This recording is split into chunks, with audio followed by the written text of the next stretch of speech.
पहा चिन्हाचे नियम हा.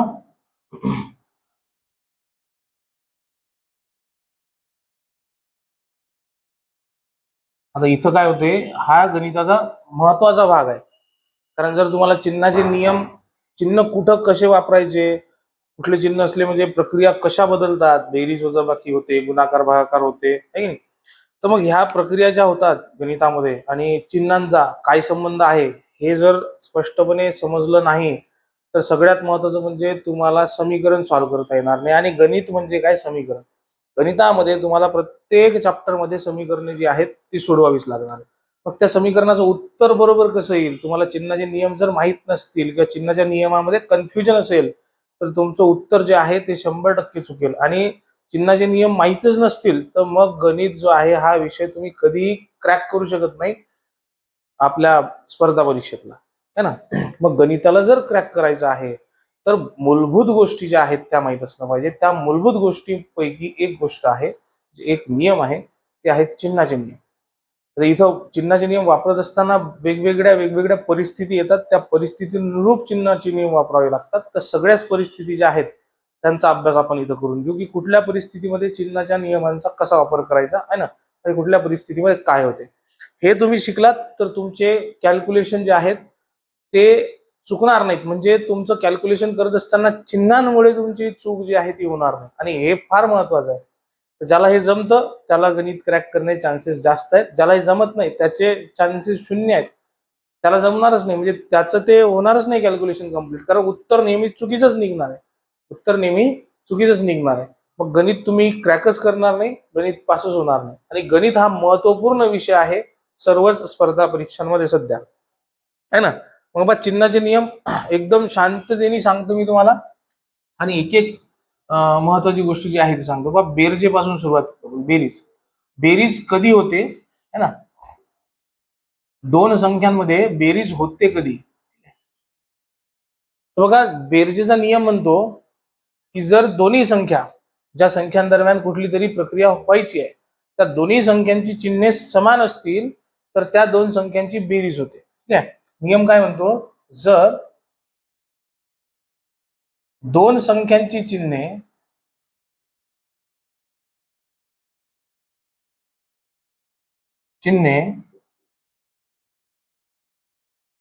समान असतील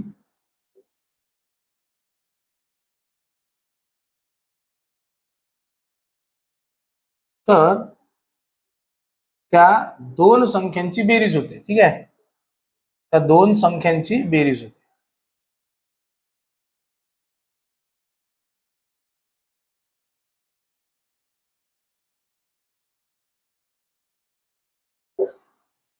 आता हे दोन्ही पद्धतीने वापरलं जातं. ठीक आहे. पहिली संख्या आहे तिच्या समोर चिन्ह धनच आहे तर दिलं जाणार नाही. बघा चिन्ह कुठले आहेत तर दोन चिन्ह आहेत. एक आहे धन, म्हणजे तुम्ही त्याला बेरजेचे चिन्ह म्हणतात, याला धन चिन्ह म्हणतात. आणि एक आहे ऋण, याला वजाचं चिन्ह म्हणतात. ही दोन प्रकारची चिन्हे जी आहेत, ही दोन प्रकारची चिन्हे कोणत्याही संख्येच्या समोर असतात. जर संख्या पहिली येत असेल, प्रथम संख्या असेल आणि ती धन असेल तर तिच्या समोर चिन्ह लिहिलं जात नाही. पहा याला दोन भागांमध्ये विभागून आपल्याला पाहता येतं. काय, दोन भागांमध्ये विभागून आपल्याला पाहता येतं. मी म्हटलं 4+7. ठीक आहे. आता हे सगळ्यांनाच माहित आहे की 4+7 किती होतात. तर बघा हा 4 सुद्धा धन आहे आणि 7 सुद्धा धन आहे. फक्त 7 हा 4 नंतर येतोय, म्हणजे दुसरी संख्या आहे समीकरणामधली, है ना. किंवा पहिल्या संख्येनंतर येणारी कुठली संख्या असेल ती जर धन असेल तर तिच्या समोर तुम्हाला हे धनचिन्ह दिसेल. पण जर समीकरणातील पहिली संख्या असेल तर तिच्या समोर धनचिन्ह दिसणार नाही. जर ती ऋण असेल तर तिच्या समोर ऋणचिन्ह लिहिलेलं असेल. पण जर ती संख्या धन असेल तर त्या संख्येसमोर धनचिन्ह दिसणार नाही तुम्हाला. ही सुद्धा धन आहे, ही सुद्धा धन आहे. मग आपला नियम म्हणतो की दोन संख्यांची चिन्हे समान असतील, चारही धन सातही धन, तर त्यांची बेरीज होईल. ठीक आहे. मग हे किती झाले, 11. आता महत्वाचा मुद्दा पुढे येतो की जर बेरीज होईल तर चिन्ह कुठलं येईल. मग पहा, मग बेरीज होते आणि चिन्ह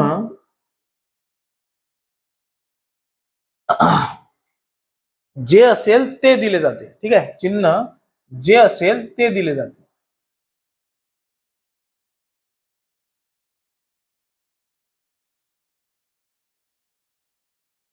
जे असेल ते दिले जाते, म्हणजे दोन संख्यांची चिन्ह समान आहेत, इथं धन चिन्ह संख्या आहेत आणि दोघांची चिन्ह धन आहेत, त्याच्यामुळे येणारं उत्तर जे आहे ते सुद्धा धन होईल.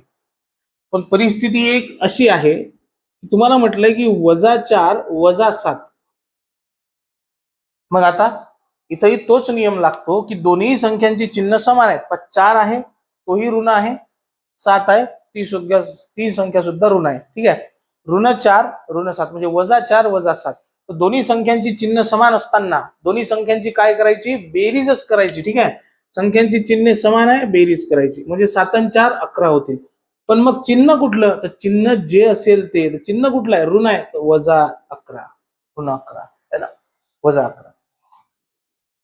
मग आता असेच जर 4-5 एक्झाम्पल घेतले तुमचं हे क्लिअर होऊन जातं. आपण म्हटलं की 15 अधिक 12. तुम्ही काय म्हणाल, 15 अधिक 12, 15 धन आहे 12 धन आहे, दोन संख्यांची चिन्ह समान आहेत, संख्यांची बेरीज करू 27, चिन्ह धन. आता धन चिन्ह दाखवावं लागत नाही, एकटीच संख्या आहे ती धन आहे तर तिला दाखवावं लागत. ठीक आहे, हे बघा आता आपण म्हटलं की 23 अधिक 47, 23 अधिक 47 किती होते, तर 23 अधिक 47 70 होतात. ठीक आहे, दोघांची चिन्ह काय धन आहे, 23 धन आहे 47 धन आहे 70, आणि 70चं चिन्ह सुद्धा धन, धन चिन्ह लिहावं लागेल. ठीक आहे, आणखी पहा, तुम्हाला म्हटलं 53 अधिक 14, 53 ही धन 14 ही धन, दोन संख्यांची चिन्ह समान असतील, दोघांची बेरीज होते, किती झाले 67. आणि येणारं चिन्ह काय असते, उत्तराचं चिन्ह जे असेल ते. 5वा मी म्हटलं 123 अधिक 147 काय होईल, 47 आणि 23 किती होतात 70, 270. दोन्ही संख्यांची चिन्ह धन आहे, दोघांची काय होईल बेरीज. आता बघा ऋण असतील तरी तेच, तुम्हाला म्हटलं -17 -14, मग काय कराल तुम्ही, आता 17 मधून 14 वजा नाही करायचे का, कारण तेच दोन संख्यांची चिन्ह समान आहेत, बेरीज करायची. 17 आणि 14 यांची बेरीज किती झाली, 17 आणि 14 झाले सर 31. पण चिन्ह कुठलं द्यायचं, तर जे असेल ते, म्हणजे -31. बघा तुम्हाला म्हटलं -23 -53, मग पुन्हा दोन संख्यांची चिन्ह समान असतील, बेरीज करायची. 23 53 किती झालेत, सर झालेत 76. आणि चिन्ह कुठलं जे असेल ते, दोघांचं चिन्ह काय ऋण, मग ऋण चिन्ह द्यायचं वजा. तुम्हाला म्हटलं 85 -85 -14, मग दोघांची चिन्ह समान आहेत, ऋण ऋण, तर 85 आणि 14 यांची बेरीज किती झाली, ते झाले 99, आणि चिन्ह ऋण वजा 9. मग इथं 5वं आपण म्हटलं 123 -123 -17 समजा, दोघांची चिन्ह काय ऋण आहेत, -123 -17, दोघांची चिन्ह समान आहेत म्हणजे काय करायची, बेरीज करायची. 23 17 किती होतात 40, म्हणजे 140, आणि चिन्ह काय असेल ऋण असेल. क्लिअर, हा पहिला नियम आहे की जर दोन संख्यांची चिन्ह समान असतील तर त्यांची बेरीज करावी, किंवा बेरीज होते आणि चिन्ह जे असेल ते दिले जाते, है ना. हा झाला नियम की तुम्हाला बेरीज करत असताना काय करायचं, तर बेरीज कोणत्या संख्यांची करायची, दोन संख्यांची चिन्ह समान असतील तर बेरीज करायची. ठीक आहे, चला आता वजा बाकी काय होईल बा,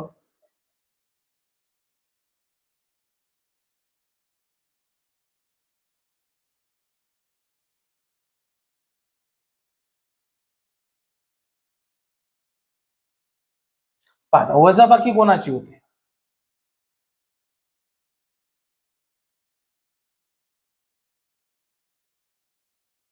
तर बघा ज्या दोन संख्यांची चिन्हे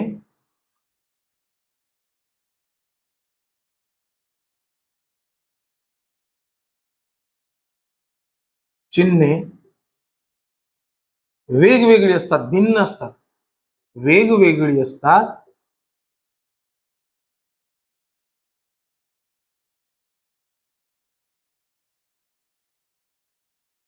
त्या दोन संख्यांची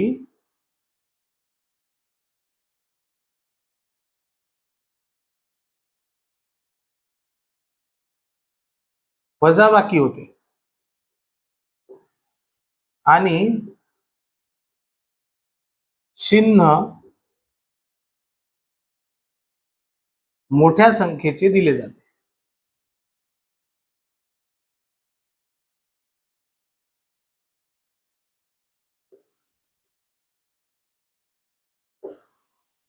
है ना. तर बघा, ज्या दोन संख्यांची चिन्ह वेगवेगळी असतात त्यांची बेरीज वजाबाकी करायची, आणि चिन्ह कोणतं, मोठ्या संख्येचं. पण यालाही दोन पद्धतीने आपण पाहू. ठीक आहे.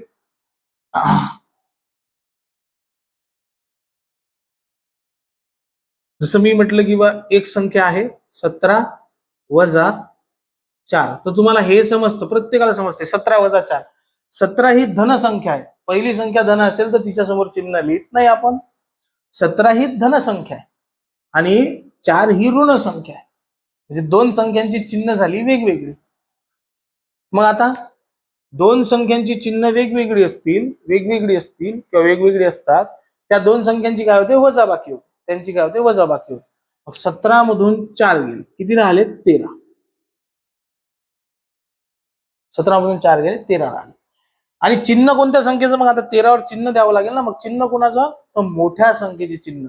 मोठी संख्या कोणती आहे, 17. 17चं चिन्ह काय, धन. तर धन चिन्ह लिहित नसतं. म्हणजे जर एकटी संख्या असेल किंवा समीकरणात पहिली संख्या असेल तर ती धन असेल तर तिच्या समोर चिन्ह लिहित नाही, है ना.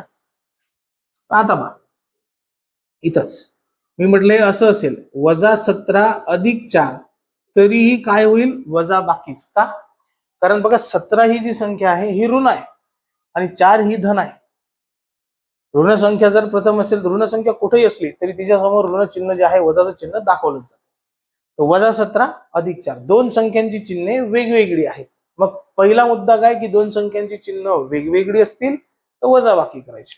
17 आणि 4 ची वजाबाकी होते 13. 17 मधून 4 गेले, 13 राहिले. तर मग आता चिन्ह कुठलं द्यायचं, तर चिन्ह द्यायचं मोठ्या संख्येचं. मोठी संख्या पुन्हा काय, 17 आहे. इथे 17च मोठी होती पण धन चिन्ह होतं, 13 लिहिले.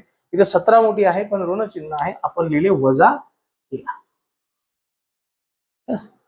याच पद्धतीने तुम्हाला वजाबाकी कोणत्या संख्यांची होते हे क्लिअर होईल.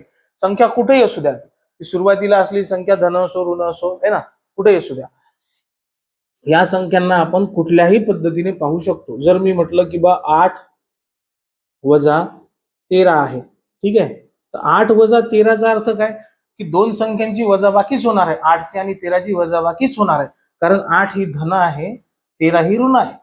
दोन संख्यांची चिन्हे वेगवेगळी असताना वजाबाकी करावी. मग 8 मधून 13 मधून 8 गेले, याच पद्धतीने मोठ्या संख्येतून लहान संख्या 5 राहिले. पण चिन्ह जे आहे ते फार महत्वाचं, कारण तुम्हाला ऑप्शन मध्ये दोन्ही चिन्ह असू शकतील, अधिक 5 वजा 5. तुम्ही म्हटलं 8 वजा 13, 13 ची 8 ची वजाबाकी 5 झाली. पण चिन्ह जर तुम्हाला माहित नाही कुठलं द्यायचं तर मग पंचायत झाली. मग ही जी समस्या आहे, ही समस्या इथं निघते की बा चिन्ह मोठ्या संख्येचे दिले जाते. मग चिन्ह वजा 13चं द्यायचं, म्हणजे वजा 5. 13चं चिन्ह द्यायचं आहे बघा. हे आपण म्हटलं दुसरं आहे, तर हे तिसरं म्हणू आपण, ठीक आहे. 8 वजा 13 वजाबाकी होईल, फक्त चिन्ह 13चं दिलं जाईल, कारण 13 ही 8 पेक्षा मोठी संख्या आहे, तिचं चिन्ह ऋण आहे. आपण चौथं एक्झाम्पल घेतलं, सपोज तुम्ही किंवा 24 वजा 43. आता 24 आणि 43 या दोघांमधला फरक, 24 आणि 43 मध्ये वजाबाकी का करायची, नियम आहे. किंवा दोन संख्यांची चिन्ह वेगवेगळी आहेत, ही 24 धन आहे, 43 ऋण आहे, मग वजाबाकी करायची, 19 येतील, ठीक आहे. पण चिन्ह कुठलं 19 ला, तर मोठी संख्या पाहिजे. 43 आहे, चिन्ह मोठ्या संख्येचं, चिन्ह ऋण आहे, ऋण दिलं आहे ना. पाचवं आपण म्हटलं की वजा 34 अधिक 20. तर बघा, वजा 34 अधिक 20 याही पद्धतीने येईल की पहिली संख्या वजा आहे, दुसरी तुमची काय, आपण 20 न घेता आपण याला काय करू, 60 घेऊ, ठीक आहे. दुसरी जी आहे ती धन आहे, पहिली ऋण आहे, दुसरी धन आहे, है ना. मग दोन संख्या आहेत, चिन्ह वेगवेगळी आहेत, दोघांची काय होईल, वजाबाकी. 34 आणि 60 ची वजाबाकी किती झाली, 60 मधून जर 34 वजा केले आपल्याला 26 मिळतात, ठीक आहे. आता हे 26 जे आहे याचं चिन्ह कुठलं असेल, तर मोठ्या संख्येचं. मोठी संख्या कुठली आहे, 60. आता ही मोठी संख्या सुरुवातीला असते संख्येच्या समीकरणाच्या, नंतर असते, कुठे असू शकते. ठीक आहे. आता इथं पाहिलं आपण मोठी संख्या सुरुवातीला होती, इथं पाहिलं आपण मोठी संख्या सुरुवातीलाच होती, इथं पाहिलं तर मोठी संख्या नंतर होती, है ना, ती कुठे असू शकते. तर मोठ्या संख्येचं चिन्ह द्यायचं. इथं 60 ही मोठी संख्या आहे, चिन्ह धन आहे, लिहिण्याची गरज नाही, धन त्याच्यासमोर 26 हे उत्तर आलं. क्लिअर आहे की नाही. तर वजाबाकी कधी कराल, दोन संख्यांची चिन्ह वेगवेगळी असेल तर वजाबाकी चिन्ह मोठ्या संख्येचं, दोन संख्यांची चिन्ह समान असतील तर बेरीज, आणि समान असताना बेरीज केलेली असताना चिन्ह मोठं लहान पाहण्याची गरजच नाही, कारण दोघांची चिन्ह सारखीच आहेत. संख्या लहान असो मोठी असो, बेरजेचा नियम असा आहे की समान चिन्ह पाहिजे. चिन्ह समान आहेत, दोघांची चिन्ह सारखीच आहेत, तर ते चिन्ह द्यायचं आहे ना. नेक्स्ट अजून तर कंस राहिलेला आहे. ठीक आहे. अभी तर धीरे धीरे धीरे धीरे आपण स्टेप बाय स्टेप पुढे जाणार.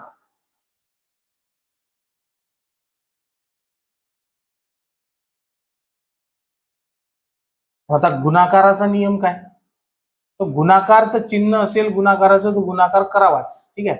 इथं हे नाही पाहावं लागत की गुणाकार कधी करावा, बेरीज वजाबाकी करत असताना तरी पाहावं लागतं की बाबा बेरीज कुठं होईल आणि वजाबाकी कुठं होईल. चिन्ह समान बेरीज, चिन्ह वेगवेगळी वजाबाकी. इथं तसं नाही आहे, इथं गुणाकाराचं चिन्ह मधात आहे, कारण संख्या दोनच प्रकारच्या असू शकतात, एक तर धनसंख्या किंवा ऋण संख्या. ही गुण आणि भागाकार अशी संख्या नसते, ही प्रक्रियाच झाली प्युअर की गुणाकार दोन धनसंख्यांमध्येही गुणाकार असू शकतो, दोन ऋण संख्यांमध्येही गुणाकार असू शकतो, है ना. दोन धनसंख्यांमध्ये भागाकार, दोन धनसंख्यांमध्ये वजाबाकी. फक्त तुम्हाला काय, गुणाकाराचे दोन प्रकारचे नियम आहेत. म्हणजे जर गुणाकार करत असताना दोन संख्यांची चिन्ह समान असतील, किंवा मग गुणाकार करत असताना दोन संख्यांची चिन्ह भिन्न असतील, वेगवेगळी असतील, तर दोघांच्या बाबतीत उत्तर जे येणार आहे, कारण होईल तर गुणाकार, मग दोघांच्या दरम्यान गुणाकार होईल तर येणाऱ्या उत्तराचं चिन्ह काय असलं पाहिजे, हा मुद्दा आहे. तर बघा, गुणाकार करत असताना असं लिहू की गुणाकार करताना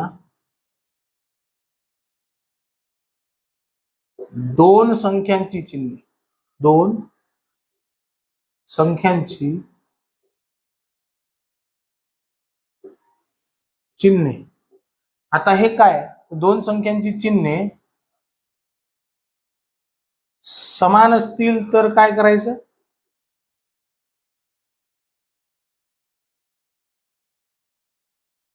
आणि इकडे वेगळी असतील तर काय करायचं, वेगवेगळी असतील तर काय करायचं.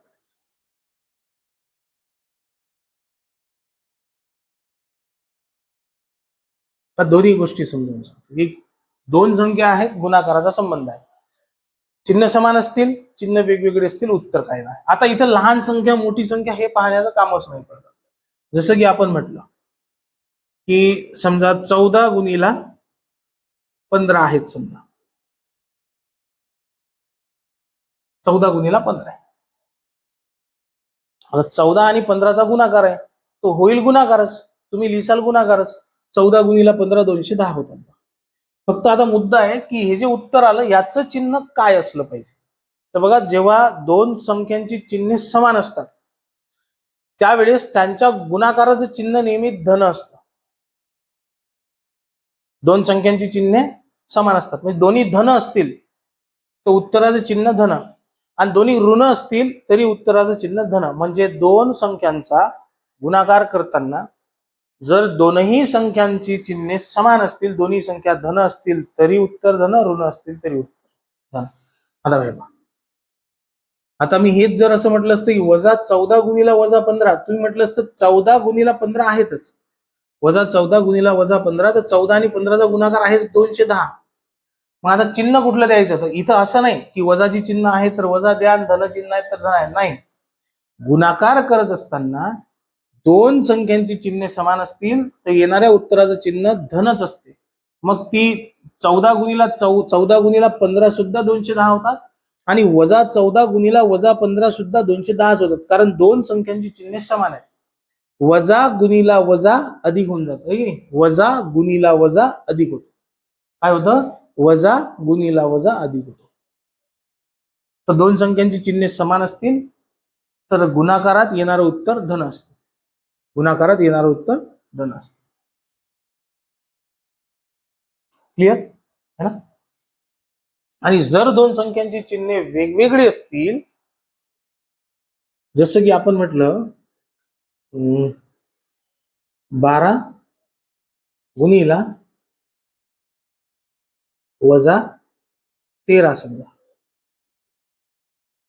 तर बघा दोघांच्या दरम्यान 12-13 हा धन आहे, हा ऋण आहे, पण दोघांच्या दरम्यान गुणाकार आहे, तर गुणाकार होईलच. 12 गुणिला 13 होतीलच, ते होतील 156. 12 गुणिला 13 किती होतील? 156. पण चिन्ह कुठलं? तर लहान मोठी संख्या नाही पाहिजे. इथं आता 13 मोठे आहेत म्हणून 13चं चिन्ह दिलं बा तुम्ही, असं नाही आहे. चिन्ह ऋणच येईल. दोन संख्यांची चिन्हे वेगवेगळी असताना जर गुणाकार होत असेल तर चिन्ह ऋणच येईल. मग संख्या लहान असो मोठी असो, चिन्ह काय येईल? ऋणच येईल. जर मी असं म्हटलं किंवा मला करायचं आहे वजा 25 गुणिला 24, वजा 25 गुणिला 24 किती होतील? तर हे होतील 600. 25 गुणिला 24, कारण गुणाकाराचा संबंध आहे, गुणाकाराचा संबंध आहे. 25 गुणिला 24 600 होतील. पण बघा 25 ऋण आहे, 24 धन आहे. ठीक आहे. आता इथं हे नाही आहे, पुन्हा एक वेळ सांगतोय की मोठी संख्या आहे म्हणून ऋण चिन्ह दिलंय 25, असं नाही आहे. संख्या लहान असो मोठी असो, दोघांची चिन्ह भिन्न आहेत, तर गुणाकार करत असताना उत्तर जे येईल त्याचं चिन्ह ऋणच येणार आहे. काय येणार आहे? ऋण. म्हणजे हे येईल वजा 600. काय येईल? वजा 600. तर चिन्ह समान असताना गुणाकार धन येतो, चिन्ह भिन्न असताना गुणाकार ऋण येतो. गुणाकाराचा हा नियम. हाच असाचा असा नियम भागाकाराला सुद्धा आपण लागू करतो. आता इथं गुणाकार आहे, आपण म्हटलं भागाकार.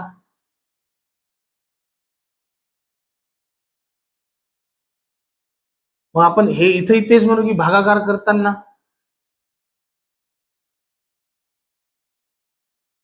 करताना जर चिन्ह दोन्ही संख्यांची चिन्ह समान असतील तर उत्तर धन येतं, आणि चिन्ह भिन्न असतील तर उत्तर ऋण येतं. असंच होतं. जसं की आपण म्हटलं 18/6. 18/6, 18ला 6 भाग दिला तर 6×3 = 18, उत्तर 3. हे जर असंही असतं की -18/-6, ठीक आहे, दोन संख्यांमध्ये भागाकार आहे आणि दोन्ही ऋण आहेत, दोघांची चिन्ह समान आहेत, तर 6×3 = 18, उत्तर धनच आलं असतं. वजा वजाचं चिन्ह कटून जातं, ठीक आहे, कॅन्सल होऊन जातं. गुणाकार करत असताना वजा गुणिला वजा अधिक होतो, तसा भागाकार करत असताना दोन्ही ऋण चिन्ह जे आहेत ते कॅन्सल होतात. 18/6 3 होतात.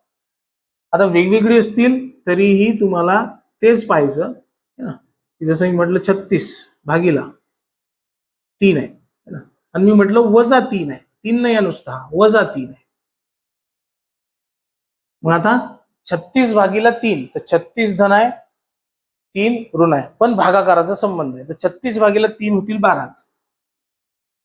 मग आता चिन्ह कुठलं? तर बाबा भागाकार करत असताना नाही, चिन्ह जर वेगवेगळे असतील दोन्ही संख्यांची तर येणारं उत्तर ऋणच येते. काय ते? ऋणच येते. इथं लहान मोठी संख्या पाहायचं कामच नाही. संख्या लहान असो मोठी असो त्याचं काहीच घेणं नाही, ती येईल ऋणच. 36/-3 म्हणजे वजा 12. 36/-3 म्हणजे काय? वजा 12. इथं जर तुम्ही म्हटलं किंवा वजा 54/9 किती येतील? तर बघा वजा 54/9, तर 54/9 6च, पण दोघांची चिन्ह भिन्न आहेत. 54 ही ऋण संख्या आहे, 9 ही धन संख्या आहे. तर ही संख्या जी आहे, हे जे उत्तर आहे, दोन संख्यांची चिन्ह वेगवेगळी असताना येणारा भागाकार नेहमी ऋणच येतो. काय येतो? ऋणच येतो. तर गुणाकार भागाकारांमध्ये नियम सारखा आहे की गुणाकार करत असताना दोन्ही संख्यांची चिन्ह समान असतील तर गुणाकार धन येतो, दोन्ही संख्यांची चिन्ह वेगवेगळी असतील तर गुणाकार ऋण येतो. भागाकारातही हेच आहे. भागाकार करताना दोन संख्यांची चिन्हे समान असतील तर भागाकार धन येतो, आणि चिन्ह वेगवेगळी असतील तर भागाकार ऋण येतो, है ना. तर हे तर झालं की आपल्या समोर ओपन इक्वेशन दिलेलं आहे, ठीक आहे, ब्रॅकेट नाही आहे, काहीच नाही आहे. तर ओपन इक्वेशन दिलेलं असताना आपण याचा वापर करू शकतो अशा पद्धतीने. आता ब्रॅकेट जर असतील तर त्यांनाही नियम आहेत. है ना, कारण आपल्याला दिलेल्या संख्या ज्या आहेत त्या कंसाच्या बाहेरही काढायच्या असतात, मग त्याचाही नियम आहे. कंसाच्या बाहेर काढत असताना तुमच्या आतील संख्या ज्या आहेत त्यांचं काय झालं पाहिजे. चलो पहा, कंसाच्या बाहेर धन किंवा ऋण चिन्ह असू शकतं. कंसाच्या बाहेर संख्या आणि कंसाच्या दरम्यान जर चिन्ह नसेल तर गुणाकार असतो. एक गोष्ट सांगतो,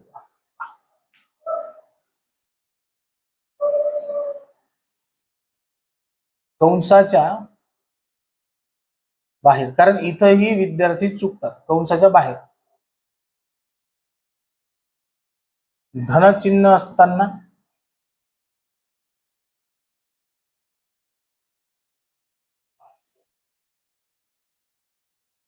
हे धन चिन्ह,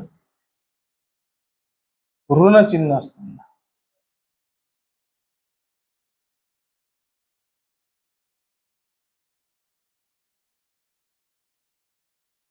आता यालाही समजून घ्या. इथं आणखीच विद्यार्थी चुकतात की बा चिन्ह बाहेर काय आहे ते पाहायचं आणि मग संख्या बाहेर काढायची कंसाच्या. ठीक आहे. मग आता पहा, जर मी म्हटलं किंवा 3 अधिक कंसात 4 वजा 15 वजा 9 अधिक 7 सपोज टू बी. आता हे सोडवायचं नाही समीकरण, आपल्याला फक्त एवढं पाहायचं चिन्हांचं काय होतं. चिन्हांचं काय होतं, दोन संख्या असो, दोन पेक्षा जास्त संख्या असो, पहिले दोनच घेऊ, चला दोनच घेऊ. मग यांचं काय होतं सोडवायचं नाही आपल्याला सध्या त्याला. ठीक आहे, सोडवूनही सांगतो, न सोडवताही सांगतो काय होईल. आता बा, जर कंसाच्या बाहेर धन चिन्ह असेल तर कंसाच्या आतील संख्या बाहेर येताना चिन्ह बदलत नाही.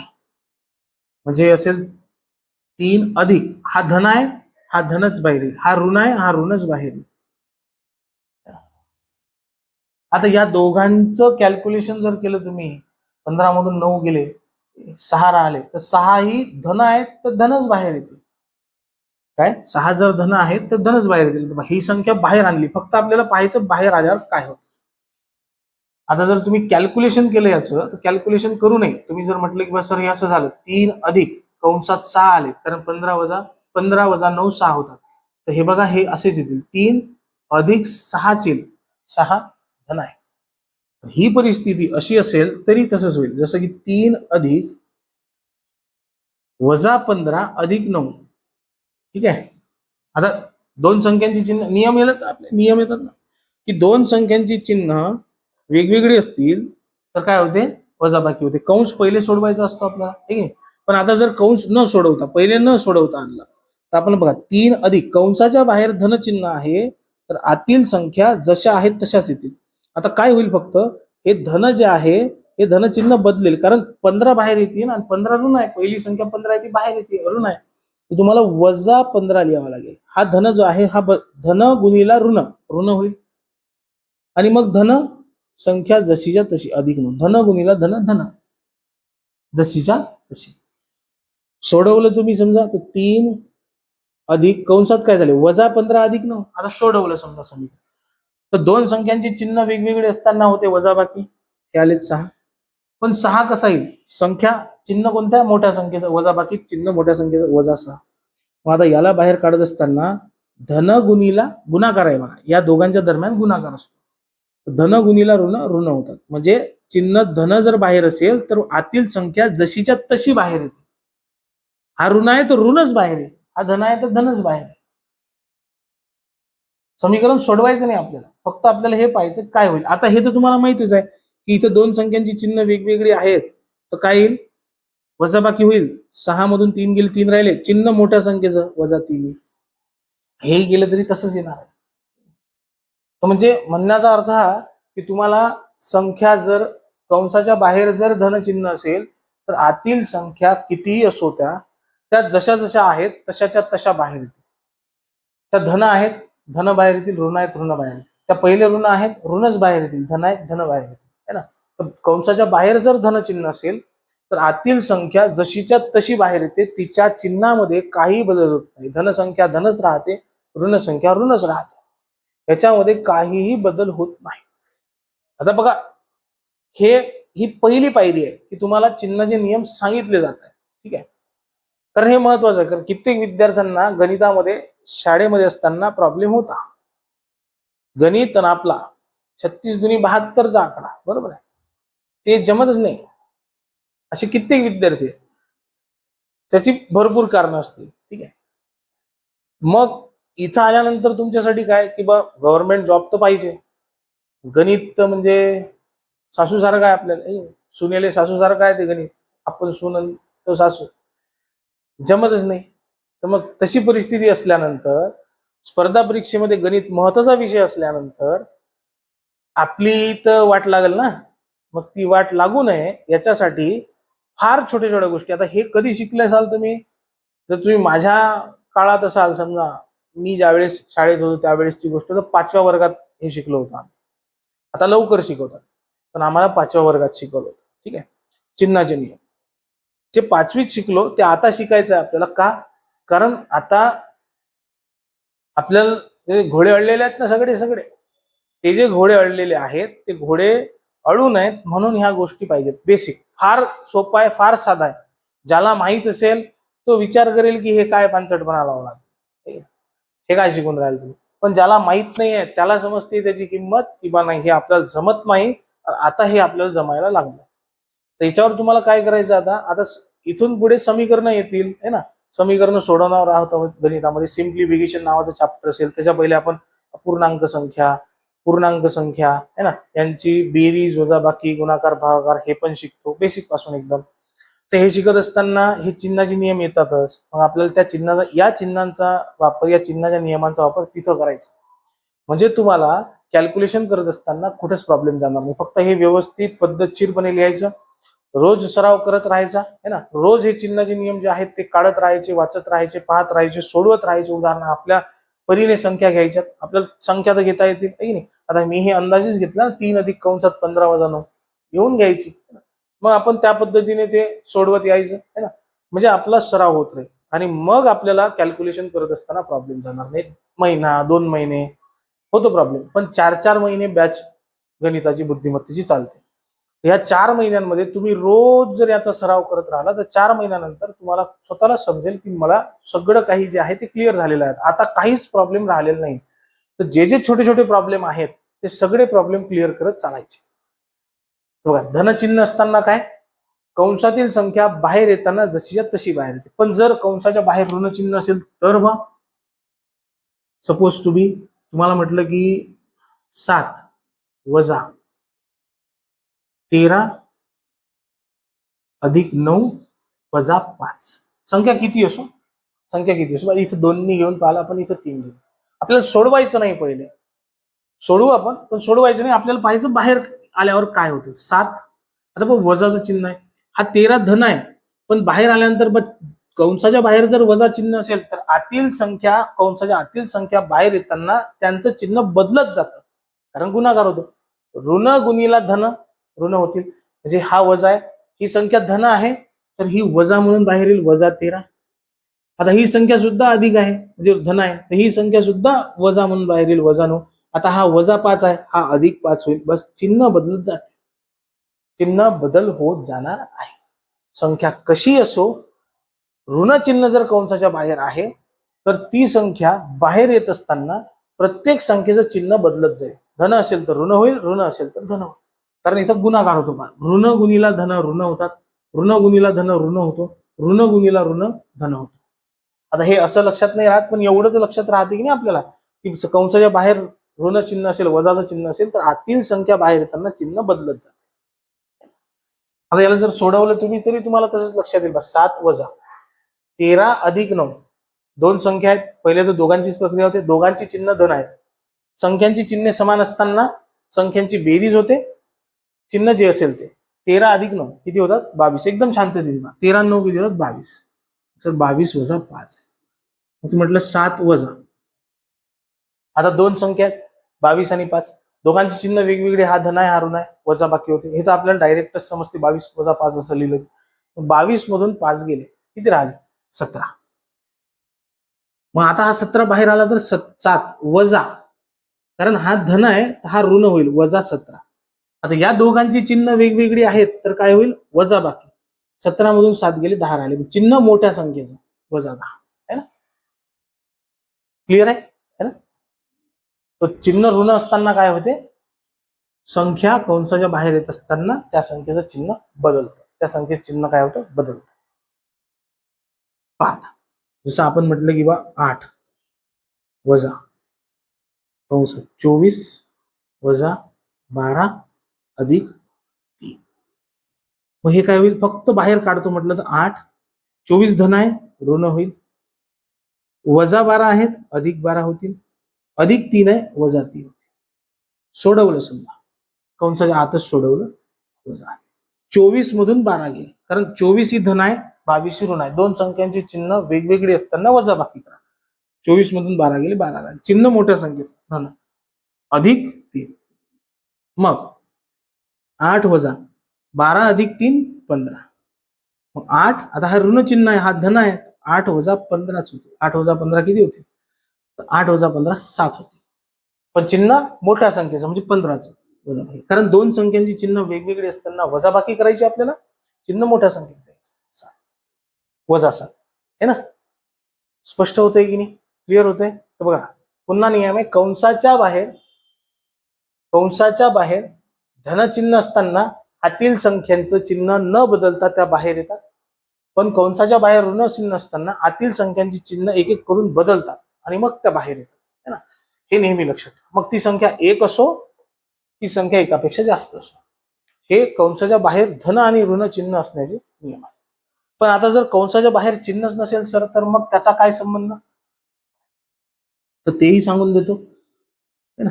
कंसाच्या बाहेर जर कोणतंच चिन्ह नाही आहे सर, कंसाच्या बाहेर एक संख्या आहे आणि कंसाच्या आत संख्या आहे, मग आता इथं काय, तसं कंसाच्या बाहेर चिन्ह नसताना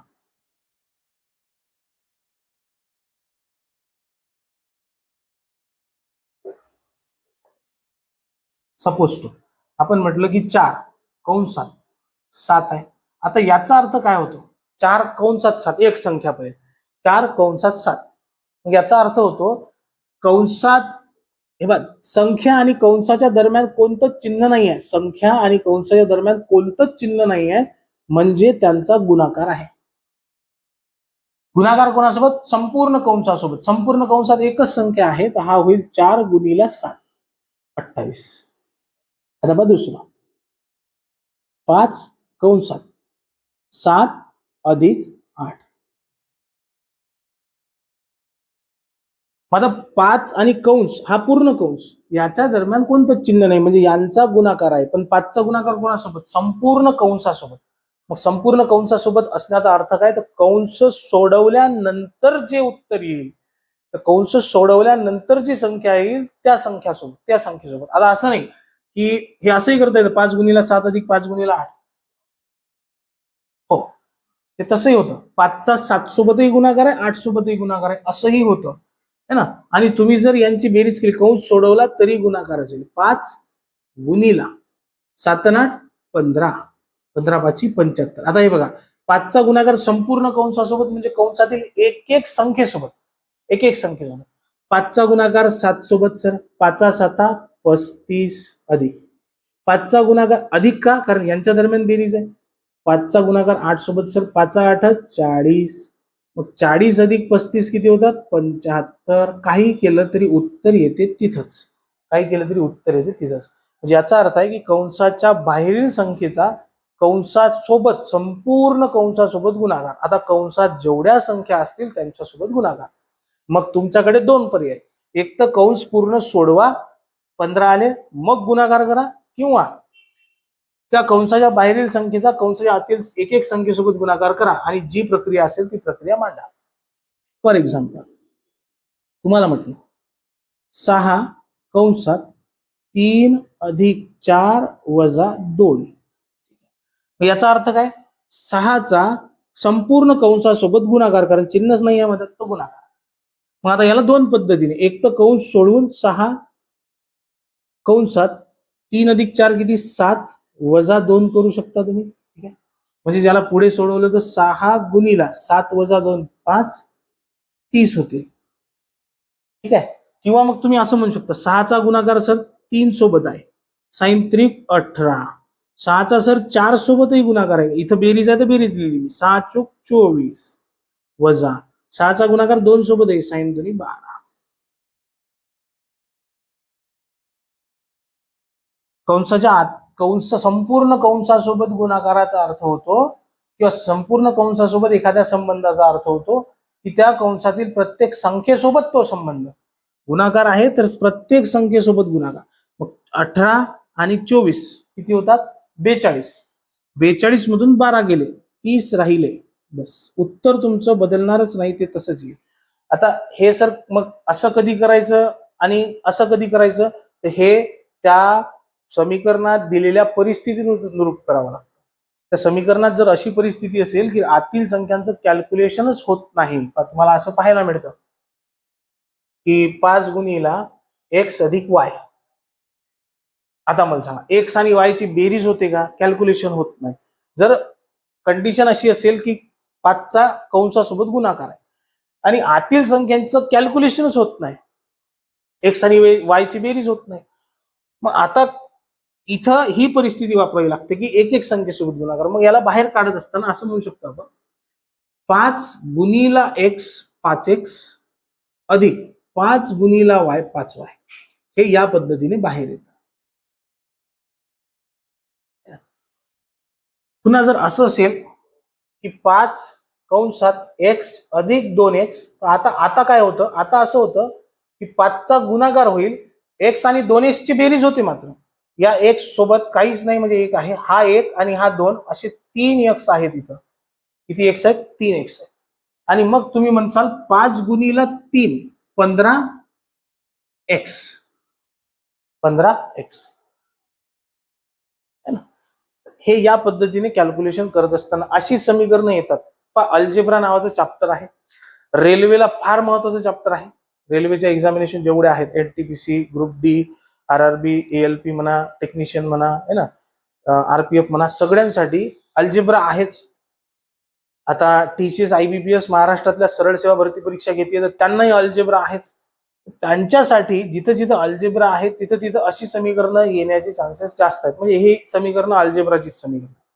त्यामुळे ही समीकरणं कशी सोडवायची, त्याचा पाया इथून निघतो की यांचा काय संबंध आहे ना, या कंसाच्या बाहेरील संख्येचा आतील संख्यांसोबत कसा संबंध आहे, इथून हा संपूर्ण पाया जो आहे तो निघून येतो. आणि ज्याला हे समजलं किंवा अशा संख्या कशा सोडवायच्या, त्याला मग त्या अल्जेब्रामध्ये प्रॉब्लेम नाही, है ना. आणि ज्याला चिन्हाचे नियम समजले, त्याला कोणत्याही प्रश्नामध्ये गणिताच्या काहीही प्रॉब्लेम जात नाही. तर चिन्हाचे नियम अत्यंत महत्वाचे आहेत. बोर्डमासचा नियम कंचे भागू बेव अत्यंत महत्वाचा आहे, है ना. अशा भरपूर गोष्टी आहेत गणितामध्ये ज्या बेसिक आहेत पण फार महत्वाच्या आहेत. त्यातील एकही गोष्ट किंवा एकही नियम तुम्हाला माहित नसेल तर तुमच्या गणिताची वाटच लागते. तुम्ही गणित हा पेपर काढूच शकत नाही. तर गणित काढण्यासाठी काही फक्त फटफट गणित सोडवता येणं महत्वाचं आहे असं नाही आहे. गणिताचे बेसिक नियम माहित पाहिजे. आणि जिथं बेसिक नियम नाहीच शिकवले जात किंवा जिथे बेसिक नियम आपण शिकतच नाही, ती मानसिकताच ठेवत नाही आपण की आपल्याला फार बेसिक पासून शिकायचं आहे, है ना, तर तिथं 100% आपल्याला 4, 5, 6, 7 वर्ष घासत राहावं लागते. कधीतरी मदत कोणत्या तरी काळात असं लक्षात येते की आपण निवड मूर्खपणा केलेला आहे की गणितात फक्त आहेत चॅप्टर, ते चॅप्टर करायचे, फक्त आम्हाला फास्ट ट्रॅक मेथड सांगा. नाही त्या चॅप्टरची कॉन्सेप्ट शिकायची, नाही गणिताच्या बेसिक पद्धती शिकायच्या, तर मग तुमचं गणित निघतच नाही. गणितच तुम्हाला थोबळा घालणार आहे, धडाधड झापळा मारल. प्रत्येक परीक्षेला गणित झापळच मारते, फटाफट फटाफट. सांग करतं की नाही, सांग करतं की नाही, बेसिक सांग करतं की नाही. आणि ते जर ऐकू आलं नाही आपल्याला तर मग आपली वाट लागली आहे. तर म्हणून हे जे लेक्चर आहेत बेसिकचे, हे बेसिक लेक्चर याच्यासाठीच आहेत की जर तुम्हाला इथं अडचणी असतील तर सध्या सावध व्हा, तुमच्या अडचणी सॉल्व्ह होतील. अन्यथा परीक्षा काढणं विसरून जा, है ना. तर जो शॉर्टकटच्या मागे लागते की नुसताच शॉर्टकटच्या मागे लागते तो कुठंच नाही पोहोचत. तर तुम्हाला कॉन्सेप्ट क्लिअर करावं लागतील, बेसिक क्लिअर करावं लागतील आणि मग शॉर्टकट जे आहेत ते पाहावे लागतील. कारण परीक्षेच्या काळात ते जे प्रेशर असतं त्या तासाभराचं, त्या तासाभराच्या प्रेशरमध्ये नुसते शॉर्टकट शिकणाऱ्याला ते शॉर्टकटही आठवत नाही, कारण त्याला नाही कॉन्सेप्ट, त्याचं नाही बेसिक क्लिअर झालेलं नाही, त्यानं त्या चॅप्टरची कॉन्सेप्ट शिकलेली. कॉन्सेप्ट शिकल्याशिवाय ते शॉर्टकट लक्षात राहत नाहीत, विसरायला होतं. मग तुम्ही डझनान प्रॅक्टिस करा त्याची. शब्द रचनेत बदल झाला प्रश्नाच्या की तुमची ऐशी तैशी झालीच समजून घ्या. तुम्हाला शब्द रचनेत जर प्रश्नाचा बदल केला है ना, तोच प्रश्न ज्या प्रश्नासाठी तुम्ही शॉर्टकट 100 वेळेस सॉल्व्ह केला है ना, तुम्हाला तो शॉर्टकट आठवते, पण प्रश्नाच्या शब्द रचनेत बदल झाला की तुम्हाला समजतच नाही की बा इथं मी आता कोणता शॉर्टकट लावू है ना. तुम्हाला माहित असते पण तुम्हाला ते नाही समजल ना की इथं काय लावायचं, कारण शब्द रचनेत बदल झाला प्रश्नाच्या. मी तर या शब्द रचनेनुसार शिकलो होतो, प्रश्न तोच विचारला पण शब्द रचना बदलून विचारला. जर शब्द रचना बदलून प्रश्न विचारला आणि तो प्रश्न तसाच आहे जसा मी शिकलो हे समजण्यासाठी तुम्हाला पहिले त्याची कॉन्सेप्ट शिकावी लागेल आहे की नाही, आणि बेसिक क्लिअर करावं लागेल, तेव्हाच तुम्हाला हे सगळं जमणार आहे, अन्यथा काहीही जमणार नाही. विसरून जा. क्लिअर आहे प्रत्येकाला आहे ना. तर बघा इथं आपले चिन्हाचे नियम जे आहेत ते प्राथमिक दृष्ट्या संपलेले. ठीक आहे, बाकी सगळं काही जे आहे ते समीकरण सोडत असताना आणखी काही गोष्टी समोर येतात त्या मी तुम्हाला तिथे सांगतो. ठीक आहे, पण चिन्हाचे नियम आणि कंसाच्या बाहेर कुठलं चिन्ह असताना काय करायचं आणि कंसाच्या बाहेर चिन्ह नसताना काय संबंध असतो त्या संख्येचा आणि कंसाचा, ह्या सगळ्या गोष्टी मी तुम्हाला सांगितल्या. आता इथून तुमचा पाया जो आहे तो सुरू होतो. क्लिअर. चला.